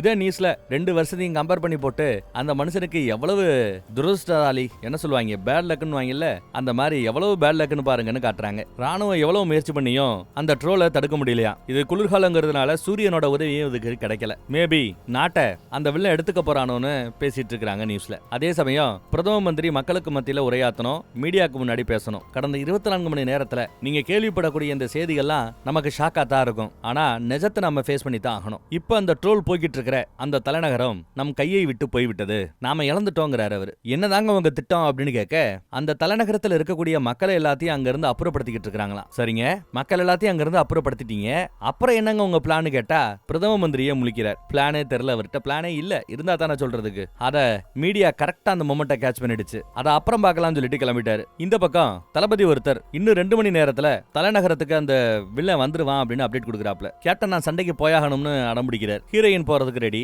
அந்த பக்கம் நம்ம ப்ராஜெக்ட் லீடும் கூட வரேங்கிறா. ஆனா நம்ம ஆபீசருக்கு அடுத்து குழந்தை பிறக்க போது பொண்டாட்டி இருக்கிறா, நீ போயிருப்பா, சண்டைக்கு வர வேணாம்னு சொன்னாலும் அவன் இல்ல, பிறக்க போற அந்த புள்ள நல்லபடியா ஒரு நல்ல சூழல்ல வாழணும்னா நான் சண்டை பண்ணி ஆகணும், நானும் வருவேன் அடம்பிடிக்கிறாப்ல. நம்ம புத்தகத்தை எழுதுனவங்களோ, நான் இந்த ஊருக்காரி, என் ஊரை விட்டு கொடுக்க முடியாது, நானும் சண்டைக்கு வருவேங்கிறாங்க. சரி, இப்போ என்னதான் என் பிளானு, அதோட பலவீனம் என்ன, இல்ல எதை வச்சு தாக்கலாம்னு யோசிக்கும் போது அந்த சடலத்துல நம்ம தெரிஞ்சுக்கிட்ட விஷயம் என்ன, அவரோட வால் சுத்தமான வெள்ளியால செய்யப்பட்டது. சோ சில்வரை வச்சு ஏதாவது பண்ண முடியுமா, இல்ல சிம்பாலிக்கா அது எதையாவது மீன் பண்ணுதா அப்படின்னு யோசிக்கிறாங்க. சில்வர் கிட்ட இருக்க ஒரே மகத்துவம் என்ன, துருப்பிடிக்காது. துருப்பிடிக்கிறதுக்கு காரணம் என்ன, H2O, வாட்டர்னு சொல்லுவோம், தண்ணி. காத்துல இருக்கிற ஈரப்பதமா இருக்கலாம், இல்ல தண்ணியாவும் இருக்கலாம். தண்ணியால சில்வருக்கு எதுவும் ஆகாது. இதுதான் க்ளூங்குது அந்த அம்மா. என்ன பண்றான்னு பாருங்க. ஓடி போய் ஒரு கத்தியில சர்ச்சில் இருக்கிற அந்த தண்ணி எடுத்துட்டு வரா. சர்ச்சில் சென்டர்ல வச்சிருக்கிற அந்த தண்ணிய புனித நீர்னு சொல்லுவாங்க. அப்பேற்பட்ட அந்த புனித நீர்ல கத்திய நினைச்சு அந்த கத்தியை எடுத்துட்டு வந்து கல்லை வெட்டி பாக்குறா. அந்த கல்லு 2ஆ உடையும். இந்த கல்லு எங்கிருந்து எடுக்கப்பட்டதுன்னா, இப்ப நம்ம வில்லன் போய்கிட்டு இருக்கிறான்ல, அத வில்லனோட உடம்புல இருந்து விழுந்த கல்லு தான். ஆராய்ச்சி கூடத்துல இருந்து எடுத்திருப்பான்னு நினைக்கிறேன். அப்போ புனித நீரால நினைக்கப்பட்ட சில்வர், இதெல்லாம் வில்லனுக்கு ஆகாதுங்கிறத இவங்க கண்டுபிடிக்கிறாங்க. இதெல்லாம் கரெக்டுப்பா. ஆனா சர்ச்சில் நீங்க வச்சிருக்கிறது ஒரு 10 லிட்டர் தண்ணியா இருக்குமா, இந்த 10 லிட்டர் தண்ணியை வச்சு ஒன்னும் பண்ண முடியாது, தண்ணி நமக்கு நிறைய வேணும் அப்படிங்கிறாரு கேப்டன். கரெக்டா தான் சொல்லியிருக்கிறார். அப்ப நம்ம புத்தகத்தில் அம்மாவோ என்ன விளையாடுறீங்களா அப்படின்னு கேட்டு சிரிக்கிறா. எப்பா, கீழே பாதாள குகைக்குள்ள போனோம்ல, சடலத்தை சுத்தி ஒரு ஆறே தண்ணி மாதிரி ஓடிச்சுல, அதை விடையாப்பா உங்களுக்கு தண்ணி வேணும்னு கேக்குறாங்க. ஏன்னா பலகாலமாக இந்த சர்ச்சுக்குள்ளேயே இருக்கிற தண்ணி, அது எவ்வளவு வேணாலும் யூஸ் பண்ணிக்கலாம், அல்ல குறையாத தண்ணி, புனித தண்ணி. அப்ப அதை பயன்படுத்திக்கலாம்னு இவங்க எல்லாருக்கும் ஐடியா கிடைக்குது. அங்க இருக்கிற எல்லா பேருக்கும் ஒரு மைக்கை பிடிச்சி அனௌன்ஸ்மெண்ட் கொடுக்குறாப்ல, ஸ்பீக்கரை புரட்சிகரமா பயங்கரமா வீராபிதேசம் எல்லாம் பேசிட்டு இருக்க, டப்புன்னு நம்ம ப்ராஜெக்ட் லீடு மைக்க பிடிங்கி, எப்பா நாங்க சண்டை போட போறோம், ஒரு நல்ல ஐடியா இருக்குது, எங்களோட சேர்ந்து சண்டை போட தயாரான்னு கேட்டா பல பேரு நம் நாட்டுக்காக நம் நிலத்துக்காகன்னு சண்டை போட தயாரா இருக்கிறதா சொல்றாங்க. சர்ச்சோட மேல் பக்கத்துல போனா ஒரு பழமையான பெல் இருக்குது பாருங்க, அந்த பெல் அடிக்கிறாங்க. அடிச்சு மக்களுக்கெல்லாம் அழைப்பு கொடுக்குறாங்க. எதுக்கு, பக்கெட்டா அண்டர் கிரவுண்ட்ல இருக்கிற அந்த புனித நீர் அல்றதுக்கு தான். அந்த தண்ணிய பொதுவா துப்பாக்கிக்குள்ள பெரிய பெரிய பாம்ஸ்குள்ள எல்லாம் என்ன வைப்பாங்க, அதை வெடிக்க செய்வதற்கான அந்த கெமிக்கல், அந்த பொடி இதெல்லாம் வைப்பாங்கல்ல, அந்த தோட்டாவோட பொடி, ராக்கெட் பாம்ஸோட பொடி, அதையெல்லாம் எடுத்துட்டு அதுக்குள்ள தண்ணியால ஃபில் பண்றாங்க, புனித தண்ணியால, புனித நீரால. சோ இப்படி இவங்க கிட்ட இருக்கிற எல்லா வெப்பனையும் புனித நீர் வெப்பனாக மாத்துறாங்க. வேகமா வேலை பார்த்துட்டு இருக்காங்க. அங்கங்க நிறைய ட்ரம்ஸ் எல்லாம் செட் பண்ணி வைக்கிறாங்க. ட்ரம்ஸ் நிறைய புனித நீர் தான் இருக்கிறது. அதுல பாம்பை செட் பண்ணி வைக்கிறாங்க. அது வெடிக்கும் போது தண்ணி பயங்கரமா தெரிக்கும்ல, அது அப்போ பெரிய ஒரு தாக்கத்தை ஏற்படுத்தும்ல. இதுதான் பிளான். தேவையான எல்லா தண்ணியும் எடுத்துக்கிட்டாச்சு. இவ உட்காந்து காமி கும்பிட்டு இருக்கிறா நம்ம ஹீரோயின். ஆபீசர் பார்த்துட்டு பக்கத்துல போய் நிக்கிறார். உனக்கு கடவுள் நம்பிக்கை இருக்குதா அப்படின்னு கேட்கிறாப்ல. ஸ்டார்டிங்ல நம்பிக்கை இல்ல போல, அந்த நம்பிக்கைங்கிறது தானா வரணும், வற்புறுத்தி வரக்கூடாது. அதைத்தான் அந்த காலத்துல மன்னர்கள் எல்லாம் பண்ணிருக்காங்க அப்படின்னு எடுத்து சொல்றா. இப்ப நைட் ஆயிடுச்சுங்க. அங்கங்க எல்லா இடத்துலயும் ராணுவம் தயாரா காத்துக்கிட்டு இருக்குது. பெல் அடிக்கிற இடத்துல புத்தகத்தை எழுதின அம்மாவும் ஆபீசரும் காத்துட்டு இருக்காங்க. நம்ம ஆபீசர் எழுதின அந்த புக்கை இந்த அம்மா கூட படிச்சிருக்குதான், நல்லா இருக்குதான். இன்னொரு புக்கை எழுதுன்னு என்கரேஜ் பண்ணிட்டு இருக்காங்க. அடுத்தடுத்த பாகம் எழுதுனா மக்களுக்கு பிடிக்குமான்னு அவங்க கேட்க, டெஃபினட்டா பிடிக்கும், அதனால அடுத்தடுத்த பாகம்னு போய்கிட்டே இருக்கணும்னு பாட்டிமா எடுத்து சொல்லிட்டு இருக்காங்க. அப்ப அதிர்வை அவங்க உணர்றாங்க, இங்க ராணுவமும் அதிர்வை உணர்றாங்க. அப்ப பக்கத்துல வந்துட்டாப்ல வில்லை அப்படின்னு அர்த்தம். இவங்க கிட்ட பிளான் பின்னு ஒண்ணு கிடையாது, பிளான் ஏ ஒரே பிளான் தான். அந்த தண்ணியை நம்புறதா அவங்க பிளான். இவங்க சண்டை போடுற இந்த இடத்துலயே பக்கத்துல பெரிய தண்ணி ஓடக்கூடிய ஒரு நதி இருக்குது. இது கடல் வரைக்கும் கொண்டு போய் சேரும், கடல்லையும் கலக்கும் போல. வர்ற வழியில இருக்கிற பில்டிங் எல்லாம் நொறுக்கி தள்ளிக்கிட்டு வில்லை இங்க வந்துட்டாங்க. வில்ல நல்ல காலகாலத்துக்கு நிறைய தாடி வளர்த்திருக்கான் போல. ஓகே தயாராங்கன்னு சொன்னதும் வாக்கி டாக்கில கேட்டுட்டு பெல் அடிக்கிறாங்க. சர்ச்சோட அந்த பெல்லு ஓசை, அந்த மணி ஒலி அதோட காதுல உயின்னு அடிக்குது போல. டார்ச்சரா ஃபீல் பண்ணி காதை பொத்திக்குது. அடுத்து ராக்கெட் பாம்ப போடுறாங்க. உடம்புல போய் டம்மு டம்மு டம்முன்னு வெடிக்க உடம்புல ஆசிட் பட்டா எப்படி இருக்கும் அந்த மாதிரி அது கதறுது. அப்புறம் இவங்க துப்பாக்கியை வச்சு அடிக்க ஆரம்பிக்கிறாங்க. பின்வாங்க ஆரம்பிக்குது. பாக்குறதுக்கு கஷ்டப்படுறாப்ல தெரியுது, பாதிப்பு இருக்கிறாப்ல தெரியுது. ஆனா அதை சாகடிக்கிற ரேஞ்சுக்கு அந்த பாதிப்பு இருக்கிறாப்ல தெரியல. ஒரு மரத்தை உருகி ஓங்கி வீசி அடிச்சுக்கிது பாருங்க. சர்ச்சு கட்டடமே நொறுங்குது. பெல்லு நொறுங்கி கீழே விழுகுது. நம்ம ஆட்கள் நல்ல வேலை ஜஸ்ட் மிஸ்ல எஸ்கேப் ஆறாங்க. சோ பெல்ல அந்த ஓசைய டார்கெட் பண்ணி அழிச்சிருச்சு. இனிமே காதை பொத்த வேண்டிய அவசியம் இருக்காது. அடுத்து இந்த ராக்கெட் பாம்பு போட்டுக்கிட்டு இருக்காங்கல்ல தண்ணியை வச்சு, அந்த இடத்துக்கு நெருங்கி வருது. எல்லாரும் ஓடிடுங்க, எஸ்கேப் ஆயிருங்கன்னு கேப்டன் உத்தரவு போட அவங்க எல்லாம் எஸ்கேப் ஆறாங்க. அது பக்கத்துல நெருங்கி வரும்போது தண்ணி பாம்பை செட் பண்ணி வச்சிருந்தாருல ட்ரம்மா, அதை வெடிக்க செய்யறாரு நம்ம கேப்டன். மொத்தமா வெடிச்சு சிதறும் போது அந்த தண்ணி அது மேல பட்டு உடம்பு முழுக்க அப்படியே பொசுங்க ஆரம்பிக்குது. உடம்பு முழுக்க பொசுங்குது. ஆனா அது சாகுமான்னு பார்த்தா சாகலங்க. சேதாரம் எல்லாம் லைட்டா தான் இருக்குது. அவ்வளவுதாங்க. இவங்க பிளான் சொதப்பிடுச்சு. இதுக்கு மேல இவங்க கிட்ட அட்டாக் பண்றதுக்கு ஒண்ணும் இல்ல. ஓடுங்க ஓடுங்கன்னு எல்லாம் ஓடிக்கிட்டு இருக்காங்க. வில்ல விரட்டி வந்துகிட்டு இருக்கிறான். இந்த பக்கம் பாட்டிமாவும் ஆபீசரும் கூட ஓடியாராங்க. திடீர்னு பார்த்தா ஏதோ ஒரு சத்தத்தை கேட்டுட்டு வில்லன் திரும்பி பார்க்கறான். இவங்க கிட்ட பிளான் பின்னு ஒண்ணு இல்ல. அப்புறம் இப்போ ஒரு சத்தம் வருதே. நம்ம ஹீரோயின் அந்த சத்தத்தை கேட்டுட்டு அழுகவே ஆரம்பிக்கிறா. இளவரசன்கிறா. எஸ், இளவரசன் வந்துட்டான். தண்ணியில மூழ்னவன் செத்துட்டான் அப்படின்னு நினைச்சோம். சாகல, உயிரோட வந்திருக்கிறான். ரெண்டு பேரும் படு வேகமா ஓடியாராங்க. அந்த நதிக்குள்ள தான் சண்டை போட போறாங்க போல தெரியுது.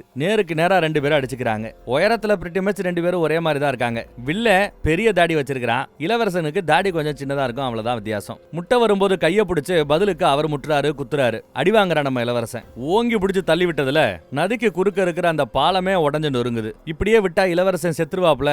துப்பாக்கி எடுத்துட்டு என்னமா பண்ண போற? இந்த தண்ணியால ஒன்னும் பெருசா சேதாரம் பண்ண முடியலன்னு கேட்க, இல்ல திரும்ப திரும்ப ஒரே இடத்துல அடிக்கலாம். மேல இருக்க ஸ்கின்ல இருந்து பாதிப்பு உண்டாகி உள்ள போயிட்டே இருக்கணும். உடல் உறுப்புகளுக்கு உடலோட உள்புறத்துக்கு அந்த தண்ணி பட ஆரம்பிக்கும் போது மேபி பாதிப்பு பெருசாக இருக்கலாம்னு நம்ம ப்ராஜெக்ட் லீடு கூட எடுத்து சொல்றா. ஆனா ஒரே இடத்துல குறிபாத்து அடிச்சுக்கிட்டே இருக்கிறது வாய்ப்பில்லை. ஏன்னா சண்டை போட்டுட்டு இருக்காங்க. முயற்சி பண்ணி பார்க்கலாம், பட் அது ஒர்க் அவுட் ஆகுமான்னு தெரியாது. அங்க நம்ம ஆபீசர் ஒரு ஐடியா கொடுக்குறான். சண்டை போட்டுட்டு இருக்கும்போது ஹெலிகாப்டர் எடுத்துட்டு போய் கரெக்டா வில்லனோட வாய்க்குள்ள தண்ணியை ஊத்தி விட்டுறணும், புனித நீரை. அப்ப தண்ணி உள்ள போயிடும்ல, உள்ளுறுப்புகளை எல்லாத்தையுமே அது அழிச்சிரும்ல அப்படின்னு ஐடியா கொடுக்குறான். எப்ப நிறைய படம் பார்த்து நீ கெட்டு போயிட்டப்பா அப்படிங்கிறாரு நம்ம கேப்டன். இங்க இளவரசனை போட்டு புலந்து கட்டிக்கிட்டு இருக்கிறாப்ல வில்ல. பாலத்தையே உடைச்சு கையில ஒரு உருளைக்கட்டை மாதிரி ரெடி பண்ணி வச்சுட்டு அடின்னு அடிக்கிறான் வில்ல. நம்ம கிட்ட வேற பாம் எத்தனை இருக்குன்னு கேட்டா இதோ ஒரே ஒண்ணுதான் இருக்குதான். இளவரசன் விட்டா அடி வாங்கி செத்துருவான். இப்பயே பண்ணியாகணும் அப்படிங்கிறாங்க நம்ம ஹீரோயின். வேற பிளான் இல்ல இவங்க கிட்ட, யோசிக்கிறதுக்கு நேரம் இல்ல. பாம் எடுத்துக்கிட்டு நம்ம ஆபீசர் ஓடுறாரு. எப்பா ஒரு பைலட் வேணும்பா, ஓடியாங்கப்பா அப்படின்னு கத்திக்கிட்டு ஓடுறாரு. அடப்பாவமே, இவ துப்பாக்கி எடுத்துக்கிட்டு ஃப்ரண்ட்ல அந்த தண்ணி கிட்ட நோக்கி போறா. அடின்னு அடி வாங்கிட்டு இருக்கிறான் இளவரசன். துப்பாக்கி எடுத்து குறிபாத்து அடிக்கிறா. ஏதோ இவளால முடிஞ்ச உதவி. பாட்டியும் ப்ராஜெக்ட் லீடும் சரக்கடிச்சிட்டு அவங்க பங்குக்கு ஏதாவது செய்யலாமேன்னு கிளம்புறாங்க. இங்க நம்ம கேப்டன் பைலட் வேலையை பாக்குறான். தம்பி நான் பைலட் வேலை பாக்குறேன், எனக்கு ஒன்னும் பிரச்சனை இல்ல. ஆனா ஒரே ஒரு டவுட், எப்படி அந்த ராட்சசனை அண்ணாந்து பார்க்க வைப்ப, வாயை திறக்க வைப்ப அப்படின்னு கேட்டா அதுக்கு அவங்க கிட்ட பதில் இல்ல. வானத்துக்கு பறந்து போங்க, அப்புறம் யோசிச்சுக்கலாம் அப்படிங்கிறான். பதில் இல்ல. அடா பாவிகளா, இப்பேற்பட்ட பிளானாடா. இந்த பக்கம் துப்பாக்கியை ரீலோட் பண்றா. அடுத்த அட்டாக்கே ஆரம்பிக்கிறா. நானும் உதவிக்கு வரேன்னு ப்ராஜெக்ட் லீடும் போட்டு சுட ஆரம்பிக்கிறா. டொப்பு டொப்பு டொப்புன்னு போடுறாங்க. திரும்ப மேல அடிக்க பெருசா தாக்கம் இல்லைனாலும் ஒரு இரிட்டேட்டிங் வரத்தானே செய்யும். இதுக்கு மத்தியில ஹெலிகாப்டர்ல இருந்து பாம்பு வேற கீழே விழ போகும். நல்ல வேலை பாம சறுக்கி விழுறதுக்குள்ள நம்ம பைய புடிச்சிட்டா. ஆனா பாம்புக்கு மேலேயே இந்த ரிமோட் வச்சிருப்பான். அந்த ரிமோட்ல இருக்கிற பட்டன் நமக்குனா பாம்பு அடிக்கும். அந்த ரிமோட் கீழே விழுகுது. ஐயோ ரிமோட் கீழே விழுந்து நொறுங்கி போச்சுப்பா அப்படின்னு கத்துறாப்ல. ஆடாப்பா அவன் இங்க தண்ணிக்குள்ள போட்டு முக்கிக்கிட்டு இருக்கிறான் இளவரசனை. இப்ப வேற வழி இல்ல.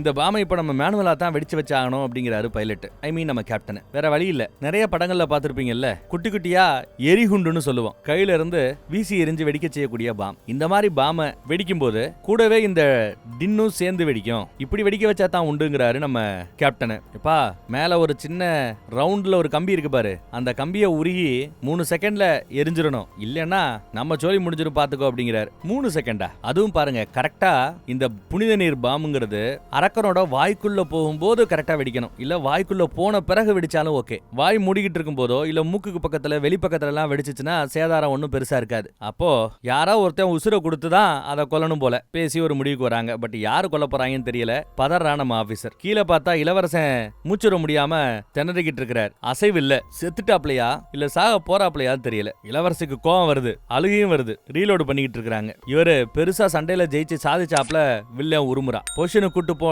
நான் பாத்துக்கிறேன் அப்படிங்கிறான் ஆபீசர். வா ஓடிடலாம் அப்படின்னு ப்ராஜெக்ட் லீடு கூப்பிட்டு ஓடுறா. ஆனா இவ போமாட்டேன்னு ரீலோடு பண்ணிக்கிட்டே இருக்காங்க. திரும்ப திரும்ப சுட்டுக்கிட்டே இருக்கா. இப்ப இல்லனா வேற வாய்ப்பே இல்ல, நாம இதை பண்ணித்தான் ஆனுங்கிறாரு ஆபீசர். கேப்டனும் ஒத்துக்கிறான். இவ துப்பாக்கியால சுட்டு சுட்டு வெறுப்பேத்தி தான் பக்கத்துல கொண்டு வராப்ல. வேணுக்கிட்டே செய்யல, கோவத்துல பண்றா. வில்லன் பக்கத்துல வந்துட்டான். அதே சமயம் ஹெலிகாப்டரும் பக்கத்துல வருது. பொண்டாட்டிக்கு போனை போட்டு, ஓ வீடியோ கால் வேறையா, வீடியோ கால் போட்டு கடைசி வார்த்தைகளை சொல்றான். ஹெலிகாப்டர் மேல அரக்கனோட தலைக்கு மேல பறக்கும்போது அரக்கன் ஆபியஸ்லி அண்ணாந்து தான் பாப்பான் இல்ல, அப்படி அண்ணாந்து பார்க்க வச்சாச்சு. அவன் வேற கோவத்துல கத்திக்கிட்டு இருக்கிறான். வாயு பொழந்தாப்புல தான் இருக்குது. இவ ஏதோ பெருசா பண்ண போறான்னு புரிஞ்சுக்கிட்டு பொண்டாட்டியும் அழுகுறா. இதுல வேற கனெக்ஷன் லாஸ்ட் ஆயிடுச்சு. பாம தூக்கி பிடிச்சுக்கிட்டு கையில அவன் கொடுத்த அந்த குண்டையும் எடுத்துக்கிட்டு அவன் கத்துற சமயம் அப்படியே ஒரு ஜம்ப். ஹீரோயின் பார்த்து அப்படியே அதிர்ந்து போறா. ஹெலிகாப்டர் நேரா இருக்க அசுரன் ஒரு மனுஷன் தானா வந்து வாயில விழும்போது வாயை திறக்காம இருப்பானா? அசுரன் நல்லா வாயை திறந்துகிட்டு இருக்கான். வா உள்ள வந்து விழுன்றாப்ல. இவரும் கரெக்டா குண்டுல இருந்து அந்த வளையத்தை உருகிட்டார். இனி 3 செகண்ட்ல வெடிக்க போகுது. 1 2 உள்ள போயிட்டார். 3 சொல்றதுக்குள்ள வாயும் மூடிடுச்சு. பை த டைம் தொண்டையெல்லாம் தாண்டி உள்ள போயிருப்பார். முழுங்கின பிறகு கீழே நம்ம ஹீரோயினை பார்த்து முறைச்சுக்கிட்டு அப்படியே பக்கத்துல வரும்போது உள்ள வெடிக்குதுங்க. உடல் உறுப்புகளுக்கு மேல எல்லாம் இப்ப அந்த புனித நீர் பட்டிருக்கும். வெடிச்சதுல உள்ள இருந்து பொசுங்க ஆரம்பிச்சிட்டான் வில்ல. என்ன நடக்குதுன்னு அவனுக்கு புரியாம ஆன்னு கத்திக்கிட்டு இருக்கிறான். மொத்தமும் பொசுங்கி போய் அப்படியே கல்லுகள்லா உருகி பொத்து பொத்து பொத்து பொத்துன்னு விழுந்துகிட்டு இருக்கிறான். அந்த கேப்ல நம்ம இளவரசன் இன்னும் சாகல, தண்ணிக்குள்ள இருந்து முழிக்கிறாரு. தான் சாக போறோம், அதுக்குள்ள ஏதாவது படலாமேன்னு வில்ல முடிவெடுக்கிறதுக்குள்ள ஓங்கி ஒரு குத்து குத்தி நெஞ்சாங்குட்டுக்குள்ள இருந்த இதயத்தை உருகி எடுத்துறான் இளவரசன். அவ்வளவுதாங்க. ஒரு வழியா வில்லனோட சோலி முடிஞ்சு. ஹீரோயினுக்கு ஆனந்த கண்ணீரே வருது. கூட துக்க கண்ணீர் தான். ஏன்னா நம்ம ஆபீசரை உசுர கொடுத்துல வில்லனை கொலை பண்றதுக்கு உதவி பண்ணிருக்காப்ல. பெரிய விஷயம்ல. இந்த பக்கம் அத பிரெக்னண்டா இருக்கிற அவரோட மனைவியும் உணர்றாங்க. உங்க அப்பன் ஒரு சூப்பர் ஹீரோடா அப்படின்னு சொல்லி சொல்லி தான் புள்ளைய வளர்ப்பேன்னு சொல்லியிருப்பாங்க சாகிறதுக்கு முன்னாடி அவங்கிட்ட. இளவரசரோட முதல் யுத்த வெற்றி இது. அவரும் கர்ஜிக்கிறார். அப்படியே கேமரா போக்கஸ் அவுட் ஆகி முடிஞ்சிருது. இதோட படம் முடியுதான்னு கேட்டா இல்ல. சேதாரம் அடைந்த அந்த சர்ச்சை ரெனோவேட் பண்றாங்க. ரெனோவேஷன் ஒர்க் நடந்துட்டு இருக்குது. தான் உசிரியே கொடுத்த ஆபீசரோட குழந்தைய முக்கியமான மித்த கதாபாத்திரங்கள்லாம் நேர்ல போய் பாக்குறாங்க. அவங்களுக்கு நாங்க துணையா இருக்கணும்னு கூட இருக்கிறாங்க. இப்பெல்லாம் எல்லாரும் படிக்கிற புத்தகமே அவர் எழுதின அந்த புத்தகத்தை தான். அப்போ திடீர்னு லைட்டா ஒரு அதிர்வு. என்ன நீ வெளியில வந்து பாக்குறா? யாரு? நம்ம இளவரசன் தான் வந்திருக்கிறார். இளவரசர் அடிக்கடி வரணும் பாக்கணுங்கிறதுக்காக ஊருக்கு ஒதுக்குப்புறமா இவங்க வீட்டை கட்டி அந்த பக்கம் செட்டில் ஆயிருக்கிறாங்க. அப்பப்ப நம்மளும் வருவான், வாக்கிங் போவான், ஒரு ஹாய் சொல்லிட்டு போவான், குழந்தைய பார்ப்பான். மனிதர்களும் இந்த மாதிரி ட்ரோல்களும் மறுபடியும் ஒன்னா வாழ முடியும்னு இவங்களோட வாழ்க்கையில தான் இனி அவங்க ப்ரூவ் பண்ணுவாங்க நினைக்கிறேன். வாழ்ந்து காட்டுவாங்கன்னு நினைக்கிறேன். இன்னும் பல வருடங்களுக்கு பிறகு இந்த ட்ரோல்களுக்கும் மனிதர்களுக்குமே கூட கலப்பு நடந்து மனித உருவத்துக்கெல்லாம் ட்ரோல்கள் அரக்கர்கள் சின்னதாகி பெருசா வித்தியாசம் தெரியாத ரேஞ்சுக்கு மனிதர்களுக்குள்ள கலந்தா என்ன ஆகும் அப்படிங்கிற கற்பனைக்கு தீனி போடுறாப்ல பார்டர்னு ஒரு படம். அதுவும் நார்வேயன் மொழியில எடுக்கப்பட்ட ஒரு படம். ஒரு அற்புதமான கதை ஒண்ணு இருக்குது. நாளைக்கு அந்த கதையை மிஸ்டர் தமிழன் இன்டர்நேஷனல் மூவிஸ்ல நைட்டு 8 மணிக்கு ரிலீஸ் பண்றோம். டெஃபினட்டா மிஸ் பண்ணாம அதையும் பாருங்க. லேட்டா பாக்குறவங்களுக்கு பிரச்சனையே இருக்காது. இந்த வீடியோ முடிக்கும் போது எண்ட் ஸ்கிரீன்லயே நான் லிங்க் கொடுத்துருவேன். விருப்பப்படுறவங்க இதோ லிங்க் இருக்கா இருந்தா அதையும் நீங்க கிளிக் பண்ணி தாராளமா பார்க்கலாம். அடுத்த படத்துல சந்திப்போம். நம்ம வாட்ஸ்அப் குரூப்போட லிங்க் டிஸ்கிரிப்ஷன்ல இருக்குது. விருப்பப்படுறவங்க கொஞ்சம் தேடி கிளிக் பண்ணி ஜாயின் பண்ணிக்கிட்டீங்கன்னா நல்லா இருக்கும். சரியா? தேங்க்யூ.